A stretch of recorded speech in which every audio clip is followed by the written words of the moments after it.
I'm sitting here with Pastor Ben DeBoof of Thousand Hills Church, and we're talking leadership today. Pastor, how are you doing? Doing good, thank you, Joe. You're welcome. So I just have a couple of questions here for you. Sure. First one I was wondering was, how did you get into leadership? I got into ministry coming right out of Bible college. I read a book by John Maxwell, The 21 Irrefutable Laws of Leadership, and it really changed my outlook on ministry. And I remember as a youth pastor one day spending like 2 hours counting the change in the soda machine.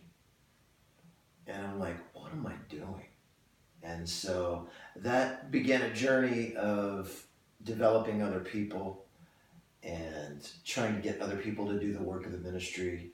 I've always been a hard worker, so I could do that, but I wasn't being very effective because I wasn't learning to delegate and lead and all those kinds of things. And so that really was a very pivotal moment for me in my leadership. And it opened my mind and my eyes to a whole nother level of leading through other people, which has been a journey I've been on for probably 20 years. So. All right, well, awesome. Well, talking about ministry just in general, what have been, maybe some of your challenges that you've had in ministry? Challenges. The ministry creates unique challenges as far as your family goes, trying to find a balance between the never-ending needs of ministry. I never lay my head on the pillow at night and like, man, it's all done, because it never does. So balancing that with, a wife, 2 kids, that's always a challenge, always something that you have to pay attention to, that tension. Sometimes the ministry got the best of me, and then sometimes my family did. So it would vary. Obviously, your family always comes first in the generic sense, but it doesn't mean that they always come first if there's a conflict. Sometimes the family would, sometimes the ministry would, and my wife would always help me. If the family was not getting enough, then she would, and I would always listen to that because she would have a sense about those things. So that's a challenge. Keeping people happy is always a challenge. In the ministry, there's always somebody upset. So conflict resolution, a challenge of keeping yourself spiritually alive, keeping yourself prayerful, keeping yourself energized. If you don't have an ability to do that, there's not usually other people doing that. People are always kind of pulling you down. Sometimes they push you up, but you've got to be able to have kind of that self-kick of finding a way to be excited about what you're doing. Finding a way to be joyful, even if your scenario, your situation isn't joyful. When I first came to this church, it wasn't joyful. They'd been through a bad church split and issues and challenges, and so you just gotta trust the Lord, trust your calling, and so that's always a challenge. So those are 2 or 3 things that I find. Yeah. So how do you find that joy and kind of that motivation to keep going when, things around you may not seem super joyful? I always go back to my calling. I read the Bible. The scenarios and situations in the Bible were not always joyful. Mm-hmm. There were challenges. And so I've always tried to find the joy in the challenge. So that's partly why I came to this troubled church, was that there was a challenge, and fixing a problem was fun for me. Mm-hmm.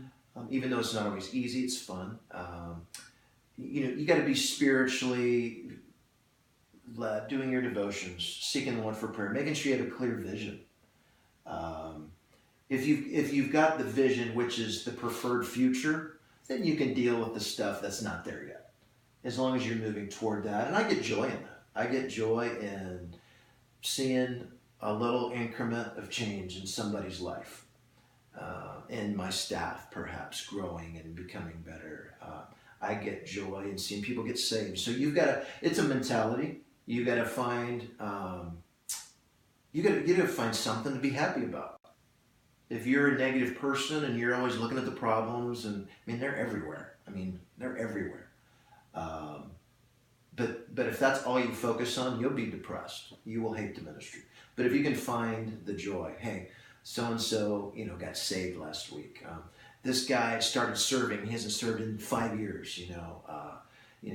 My staff are succeeding.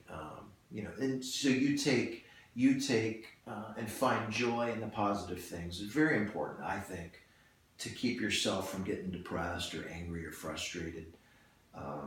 It's about what you're focusing on. So. All right. So with you're talking about having people getting saved and little things like that. Would you consider those kind of like the rewards of being in ministry, or? They are, absolutely. That's why we do this. If we're in the ministry and we need to see people being saved, mm-hmm. That's what we're called to do. And so, yes, that is that's very joyful. That absolutely, that's a fruit. Another thing, I love sending people out from my church. We helped plant a church a couple years ago. We sent 2 or 3 of our best people out, musicians and whatnot, to help with the church plant. I took joy in that. I'm like, you know what, we're a part of the life of this new church. Mm-hmm. And so that was exciting to me. Did it hurt? Yeah, we're losing some good people, but that other church is gaining some good people. So I find joy in giving people away, in a sense. Yeah, that would be very rewarding. Yeah. So when you were talking about like the vision in your team, how do you get your whole team and people around you on board for your vision? Well, you have to have a clarity of the vision in your mind. So if it's blurry to you, then it's going to be real blurry to everybody else. And so having that in your mind, and then you need to meet and talk about it a lot. I know my staff. You're on my staff. You know that in staff meetings I go on these tangents, and probably, I don't think you're physically doing it, but people are rolling their eyes like, we heard this before. Or we're talking about this again. Yeah. And so you got to repeat it. To almost to the point where people are sick of it. And so when they're rolling their eyes and then they can quote it for you, they know what you're going to, then they got it. So you got to meet, you got to talk about it, you got to keep it before people. I heard somebody say once, vision leaks, and that means if you don't keep it before people, they just lose it. So keeping it before people, talking about it a lot, maybe even boring people with it to some extent. Yeah. They know what's our vision. Well, we're kind of sick of hearing about it, but it's and so that is how you get it in part into people's hearts, is just the repetition of the vision. Okay. And so with the vision, there's like a process on getting to that final stage, right? But along that process, you're having to make decisions, whether it's a good decision or a bad decision. Has there ever been a time, maybe in your leadership and ministry, to where you made a decision and it didn't really turn out well? Oh yeah. How did you handle that and that failure type moment or that bad decision making? It was about the first 2 weeks of full-time ministry that I probably made the biggest mistake I've ever made. We had followed a really good youth pastor, very, very well known. My wife and I came in right out of Bible college, and like by week 2, we changed the name of the youth group. We changed everything about the youth group because we were here now. Mm-hmm. And everybody turned on us. And that never happened to me before. I was always pretty well liked. And it was a very dark. I almost quit the ministry over this. I had parents telling me they wanted to run me out of the church. They wanted us gone. Kids ran crying out of the youth group. It was ugly. And we were naive. We just didn't know the importance of the past. We were thinking about the future. Well, we didn't deal with the past well because we didn't know the past. We didn't really care. And so So what did we do to fix it? Well, we apologized to a lot of people. My pastor, God bless him, said, hey man, you didn't do this very well. And so I listened. I didn't want to hear what he had to say or what even some of the angry parents and kids had to say. But I've always found that when people, even if they're angry and yelling and frustrated with you, usually there's at least a grain of truth in what they're saying. Yeah. And so you've got to take your pride out of it and say, all right, okay, I know the way they attacked me was wrong, but they probably had a valid reason for doing it. Mm-hmm. And so I had to learn. And so I remember going to parents saying, I'm sorry. And I had to swallow my pride because they told me they wanted me out of the church. And it was hard. But it took me about a year and a half to really recover from that. And God was good. We got to do, after that, another 2 or 3 years of really rich, good, and God rocked, and the youth group was awesome. And those are some of the best years of ministry we've had. But we screwed it up out of the gate. And so doing change right is not easy. And I learned that very early on. Thank God we didn't quit the ministry. We stayed with it. And I love the ministry. But that was our biggest mistake. Yeah. They didn't teach us that in Bible school. Yeah. So that was something that I'll never forget. And when we came to this church, we did things slowly.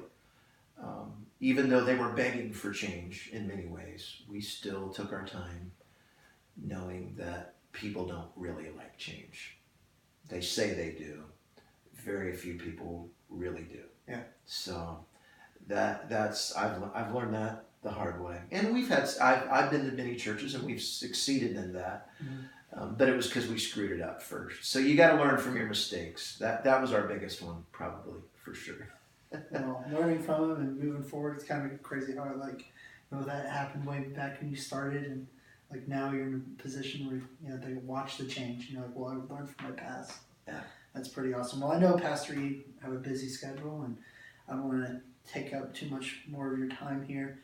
But just lastly, what is probably just one thing that you would consider to be the most important aspect of being a leader, just a leader in general? Well, I think being a leader is a good thing. Being a godly leader and being a spirit-led leader is the key. So there's a lot of leaders out there. There's a lot of ministry leaders out there, and they have the raw talents, the raw gifts for leadership. But if you're not willing to be led by the Lord, by the Holy Spirit, you're actually going to be leading people in a way that may not be the best for them. So I just encourage all leaders, man, read all the books, listen to the podcasts, learn what you can about just leadership.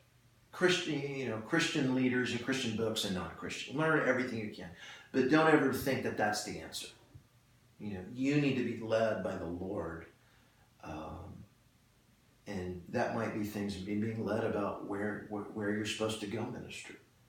It may look good on the outside, but maybe it's not the place God wants you to be. And then when you find a place, maybe a position, maybe it's a full-time position of ministry, you need to let God lead you. And so that happens through prayer. That happens through having a mentor or two in your life that can help you process. Sometimes we get real emotional about a thing. No, this has got to be God. Well, maybe it's not. Mm-hmm. And so being spirit-led as a leader, a spirit-filled leader, is the key. So yeah, do all the leadership development, the books and that, but don't neglect the prayer. Don't neglect talking to godly mentors and leaders. Don't neglect even patience sometimes, that you can lead. And if the timing is wrong, you can still mess up something. And God usually helps us with the timing.